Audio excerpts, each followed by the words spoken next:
જય શ્રી કૃષ્ણ મિત્રો, welcome to my channel. તો ફરી પાછી એક નવી રેસીપી સાથે આવી ગઈ છું ને આજની રેસીપી કંઈક સ્પેશિયલ જ છે, કેમ કે ગણેશ ચતુર્થીનો તહેવાર નજીક જ છે। તો એના માટે મેં સ્પેશિયલ ગણેશ માટે મોતીચૂરના લડ્ડુ બનાવેલા છે। તો તમને જોઈને તો બનાવવાનું મન થઈ જશે અને ખાવાનું પણ મન થઈ જશે। રેસીપી પૂરી જોજો, કેમ કે એકદમ ઇઝીલી બની જાય છે। જે આપણે બુંદીના લાડુ બનાવીએ છીએ એ જ મોતીચૂરના લાડુ કહેવાય છે। તો એ મેં બનાવેલા છે અને ખૂબ જ ઇઝીલી અને ખૂબ જ સરસ બન્યા છે। તો વિડીયો તમે એન્ડ સુધી જોજો અને જો પસંદ આવે તો શેર કરવાનું ના ભૂલતા। તો સૌપ્રથમ આપણે અહીંયા બેસન લેવાનું છે। તો મેં અહીંયા 250 ગ્રામ બેસન લીધો છે। તમે ક્વોન્ટિટી તો જરૂરથી જોજો, કેમ કે 250 ગ્રામ બેસનમાંથી કેટલા બધા લાડુ બન્યા છે। તો 250 ગ્રામ બેસન લીધું છે અને બેસન હંમેશા ચાળીને જ લેવાનું છે, કેમ કે જો એમાં લમ્સ હોય તો બુંદી બરાબર બનતી નથી। એટલે મેં અહીંયા બેસનમાં થોડું પાણી એડ કરતા જઈ અને આ રીતે એકદમ ફ્લફી બેટર તૈયાર કરી લીધેલું છે। બેટર આપણે એકદમ પાતળું પણ નથી રાખવાનું અને વધારે પડતું ઘાટું પણ નથી રાખવાનું છે।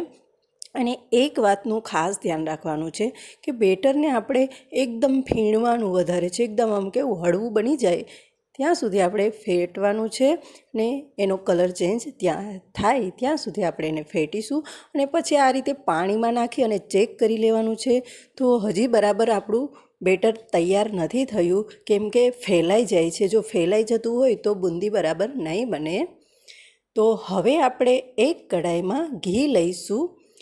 તો મેં અહીંયા દેશી ઘીમાં જ બુંદી બનાવેલી છે, કેમ કે ઘીમાં બુંદીનો સ્વાદ સરસ આવે છે।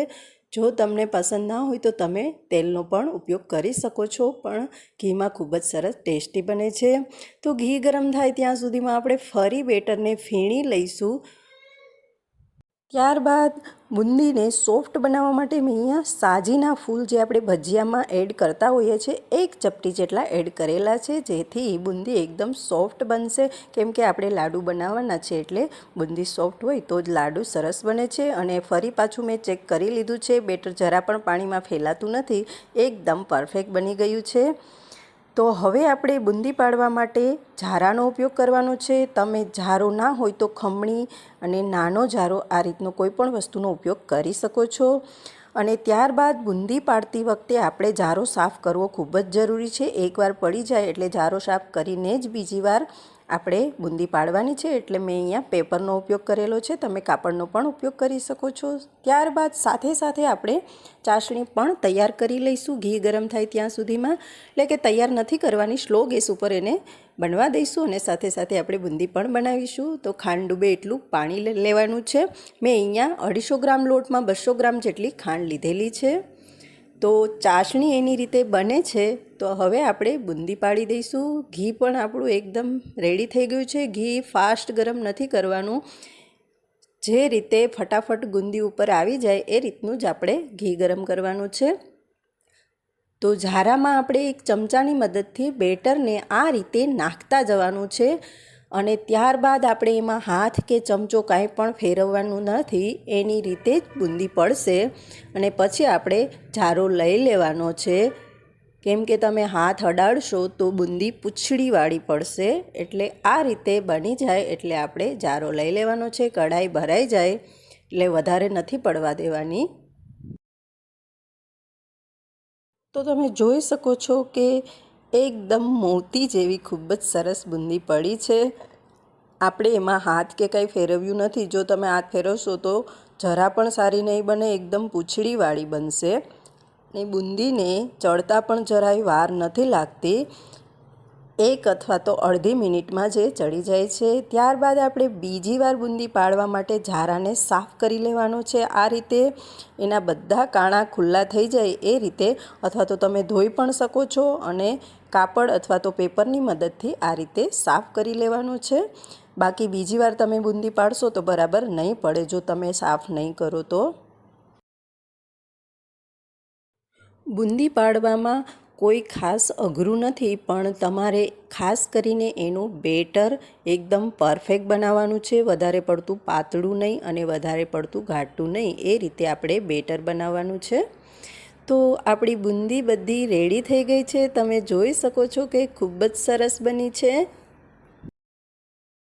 તો અહીંયા આપણી ચાસણી પણ બુંદી થઈ ગઈ ત્યાં સુધીમાં રેડી થઈ ગઈ છે. ચાસણી આપણે અહીંયા એક તારની લેવાની છે. એક તારથી થોડીક ઓછી હોય તો પણ ચાલે, પણ વધારે નથી લેવાની, બાકી એકદમ હાર્ડ બનશે. એટલે એ વાતનું ખાસ ધ્યાન રાખવાનું છે. ચાસણી બરાબર આવી જાય એટલે આપણે એમાં બુંદી નાખી દઈશું અને એને સારી રીતે મિક્સ કરી દેવાનું છે. ચાસણીમાં તમે બુંદી નાખો એટલે થોડીક વાર તમને એવું લાગશે કે હજી પાતળું છે, પણ તમે એને ઢાંકી અને 10થી 15 મિનિટ માટે રહેવા દેજો. એટલે બધી ચાસણી ઓબ્ઝર્વ થઈ જશે, તમને ક્યાંય પણ ચાસણી જોવા નહીં મળે. અને પછી આપણે એને લાડુ બનાવવાના છે એટલે હાથ વડે મસળી અને એનો છૂંદો કરી નાખશું. તમે મિક્સરનો પણ ઉપયોગ કરી શકો છો. તો તમે જોઈ શકો છો એકદમ ડ્રાય થઈ ગઈ છે બુંદી આપણી. તો હવે આપણે એને છૂંદી નાખશું, કેમ કે આપણે લાડુ બનાવવાના છે. એટલે જો આ સમયે તમારી ચાસણી વધારે આકરી થઈ ગઈ હશે તો લાડુ બરાબર નહીં બને અને એકદમ ડ્રાય બનશે. તો હવે આપણો છૂંદો પણ રેડી થઈ ગયો છે લાડુ બનાવવા માટે. તો હવે આપણે એમાં થોડાક ડ્રાયફ્રૂટ એડ કરી દઈશું. તમને જે પસંદ હોય એ એડ કરવાના છે. મેં અહીંયા કાજુ, બદામ, તૂટી ફૂટી, કિસમિસ અને ટોપરું આ બધી વસ્તુ એડ કરેલી છે, જેનાથી લુક પણ સરસ આવે છે અને ટેસ્ટમાં પણ ખૂબ જ સરસ લાગે છે.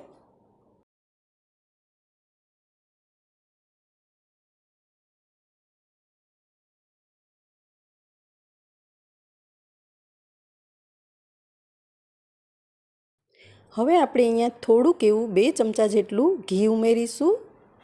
ઘી આમાં વધારે નાખવાની જરૂર નથી, કેમ કે આપણે બુંદીને ઘીમાં જ ફ્રાય કરેલી છે. એટલે ઓલરેડી ટેસ્ટ પણ સારો જ હશે અને સોફ્ટ પણ સરસ હશે. તો હવે આપણે એના લાડુ બનાવી લઈશું. તો મેં અહીંયા આ રીતનું મોલ્ડનો ઉપયોગ કરેલો છે. તમે રાઉન્ડ શેપમાં હાથેથી પણ વાળી શકો છો. મેં આની અગાઉ ભાખરીના ચૂરમાના લાડુ પણ બનાવેલા છે. એની લિંક હું ડિસ્ક્રિપ્શનમાં નાખી દઈશ, તમે જોઈ લેજો. કેમ કે ભાખરીના લાડુ પણ ખૂબ જ સરસ ટેસ્ટી બને છે. તો હવે આપણા લાડુ રેડી થઈ ગયા છે. તો આપણે ઉપરથી એને ટોપરામાં સ્પ્રેડ કરી લઈશું.